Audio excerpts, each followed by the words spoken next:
السلام عليكم ورحمة الله وبركاته. ازيكم حبايبي؟ عاملين ايه؟ يا رب تكونوا بخير. تعالوا النهاردة نعمل الكرشة بأحلى أحلى وأسهل طريقة، وإن شاء الله الطريقة دي جديدة يا جماعة وهتعجبكم جدا جدا. بس قبل ما نبدأ وصفتنا نصلي على الرسول صلى الله عليه وسلم، وما ننساش اللايك والشير والكومنت الحلو اللي زيكم والاشتراك في القناة لو مش مشتركين. واللي ما يعرفنيش، أنا حنان، قناة مطبخ حنون. ويلا بينا نبدأ الوصفة. اول حاجة كده انا كان عندي بصراحة كيلو في كرشة في الفريزر، كان بقاله يا جماعة من العيد الكبير اللي فات. كانت اخت جوزي جايبه لنا، وقلت ايه، خليه كده عشان الاكلة دي شتوية، خليه في الشتاء كده، نعمله في الشتاء ان شاء الله عشان ما بتبقى تقيلة شوية في الصيف. المهم يعني جبت كمان كيلو عليها. فالكيلو الاولاني ده كنت غسلاه وكنت مقطعاه بس ما كنتش نقعته، وكان في الفريزر. والكيلو التاني اللي جبته من الجزار كان جاي متنضف، بس كان فيه شوية برضو يعني مش متنضف حلو قوي، كان فيه شوية سواد كده ومش نضيف بصراحة، ما عجبنيش تنظيف الراجل يعني. المهم عدت عليه تنظيف حلو قوي بملح ليمون ومية سخنة، يعني مش سخنة قوي، وكحته كده بالسكينة وفضلت انضف فيه كتير. الحتت الكبيرة اللي هي مش متقطعة دي هي دي بتاع اللي جايبها يعني من الجزار. المهم مسكتها يعني، نضفتها حلوة قوي قوي بالسكينة وغسلتها كذا غسلة. وغسلت دلوقتي بقى، غسلت بالدقيق وبالليمون وبالملح، وقعدت ادعك فيها كتير. مش قادرة اقول لكم يعني انا غسلت الكرشة دي قد ايه. بصراحة انا عمري ما باكل الكرشة غير لو انا اللي عاملاها او ماما اللي عاملاها، ما باكلهاش من ايد اي حد تاني، مش عارفة بقرف ليه بالذات في الكرشة دي. المهم يعني حطيت عشان اعمل مية هنا للنقع، حطيت دقيق وملح، وبصراحة حطيت شوية كربوناتو وشوية خل عشان يفتح اللون كده. ودي شرايح برتقان يا جماعة، كان عندي برتقانة كده قطعتها شرايح، بتضيع برضو الزفارة زي الليمون بالظبط. وعصرت كام ليمونة كده عليهم، ورميت القشر بتاعهم في المية برضو عشان انقع فيهم الكرشة بتاعتي. وحطيتها بقى كده هنا. ايه، محلول النقع ده حلو قوي، بيفتح كمان معايا لون الكرشة قوي. اللهم صل وسلم وبارك عليك يا حبيبي يا رسول الله. وهنا بقى عشان قبل ما اعملها بصفيها، وكنت قطعتها حتت صغيرة كده، الحتة اللي هي الكيلو اللي ما كانش متقطع قطعته حتت كده مكعبات صغيرة. وبشيل معايا هنا شرايح الليمون وبشطف الكرشة بتاعتي حلوة قوي.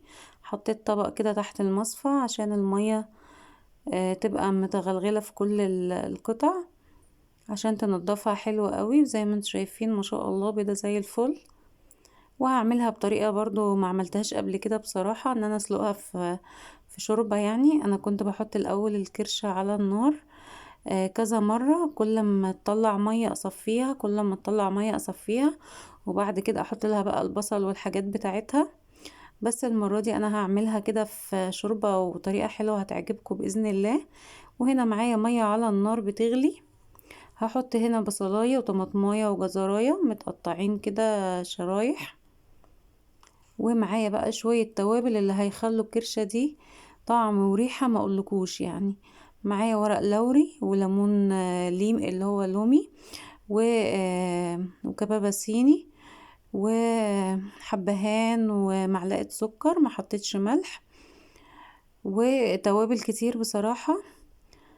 وبعدين حطيت الكرشة بتاعتي ضفتها كده، وطبعا فلفل اسود وبهارات، شوية بهارات. واحط معاكم برضو هنا واحدة قرفة خشب كده، ولو في قرنفل برضو ممكن تحطي قرنفل، بس تكة القرفة دي حلوة قوي يا جماعة، بتخلي الكرشة ريحتها حلوة قوي، ومفيش اي ريحة من اللي هي مش مستحبة دي خالص. وهنا بقى هعمل الخلطة الرهيبة بتاعتي بتاعت الكرشة، والطريقة دي هتعجبكم قوي. انا مش بحب اعملها بصلصة كده وطماطم كتير، لا، انا كنت ساعات بحط مع الكرشة دي لحمة راس او فشة، بس المرة دي عملتها لوحدها كده.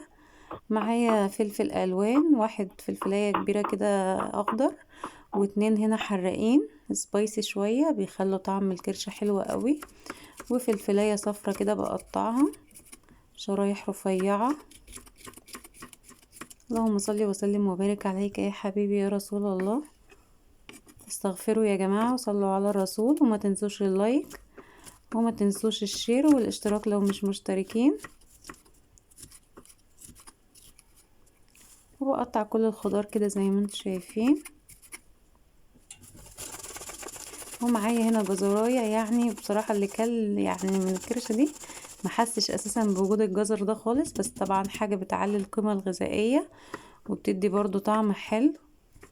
وقطعت اخر حاجه الطماطم، مش اخر حاجه، لا لسه في بصل بس الطماطم هي عشان بضيفها اخر حاجه. الخضار كله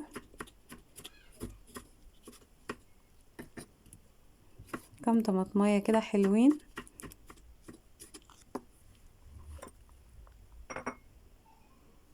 وقطعت معايا هنا بصلتين برضو، قطعتهم كده شرايح رفيعة، اللي هو التقطيع الفريش ده. ومعايا هنا طاسة على النار، بحط معلقة سمنة او زبدة ومعلقتين زيت. ممكن تحطي زيت بس برضو، بس السمنة عشان بتدي طعم حلو. وهنا معايا معلقة توم مفروم. اهم حاجة تخلوا بالكم بس من الخطوات اللي انا بعملها. ويا دوبك بتحمر كده، وبكون طلعت الكرشة بتاعتي، بتكون خلاص بقت نص سوا او قربت على السوا من الشوربة. وبصفيها، مش عارفة المقطع ده اتحذف ولا راح فين. طبعا صفيتها من الشوربة، الشوربة دي برميها مش بخليها، يعني مش بعمل بيها اي حاجة. وبعدين بشيل منها كل بقى اي حاجة من الحاجات اللي انا حطيتها، ورق لورا او اي حاجة. وشطفتها شطفة بسيطة كده على تحت الحنفية بمية دافية. وصفتها كويس جدا، وبعدين حطيتها كده بشوحها مع الزيت والسمنة والثوم طبعا. وبعد ما تاخد تشويحتين كده، طبعا انا بجري الفيديو يا جماعة وبفصل، ويعني مش بجيب كل حاجة على الشاشة عشان الفيديو مطولش معاكم. بشوحها شوية بالثوم، وبعد كده ضفت البصل لحد ما يدبل كده. واحط التوابل بتاعتي، بابريكا وكمون وكزبرة وفلفل اسود. وهنا حتة جوزة الطيب كده بشرتها، وشوية بهارات صغيرين اللي هي السبع بهارات. طبعا انا كنت حاطه كل الحاجه في الشوربه بتاعه الكرشه، واخده هي كمان من طعم الحاجات دي. بصراحه بنت اخو جوزي كانت نازله من على السلم من فوق، وبقت تقول لي انا مش عارفه احدد ده ايه بالظبط، انتي بتعملي لحمه ببصل ولا بتعملي كبده ولا بتعملي ايه؟ ما كانتش الريحه اللي هي مش مستحبه بتاعه الكرشه دي خالص خالص. لا كانت ريحتها تحفه قوي يا جماعه بصراحه. وهنا ضفت الفلفل الالوان والجزرايه، وبديله برضو كده تشويحتين. وطبعا بضيف شوية مية كده عشان تستوي مع بعضها، او لو عندك شوربة فراخ او لحمة. شوربة الكرشة انا يعني رميتها خالص، مع انها مش وحشة بس لا مش بحبها. وهنا كان عندي معلقتين صلصة كده، انا اللي عاملاها برضو في البيت، فحطيتهم كده عشان تدي لون حلو شوية برضو زي ما انتم شايفين كده. وحطيت مية دافية، وفي الاخر كده بضيف الطماطم. جربوا الوصفة دي يا جماعة بالطريقة دي، الكرشة دي هتحب، يعني اللي مش بيحب الكرشة هيحبها جدا بالطريقة دي. وبسيبها بقى تتسبك كده مع بعضها. ولو لقيت المية نشفت من عليها برضو بحط لها شوية مية بس سخنين اهو.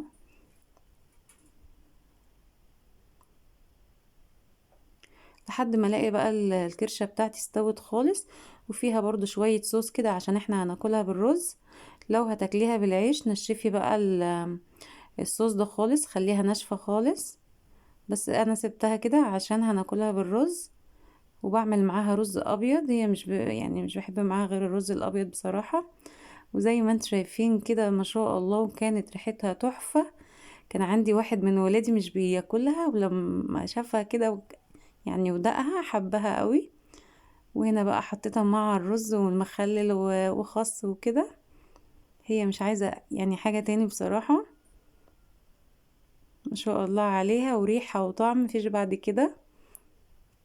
وهنا بقى هجربها كده معاكم.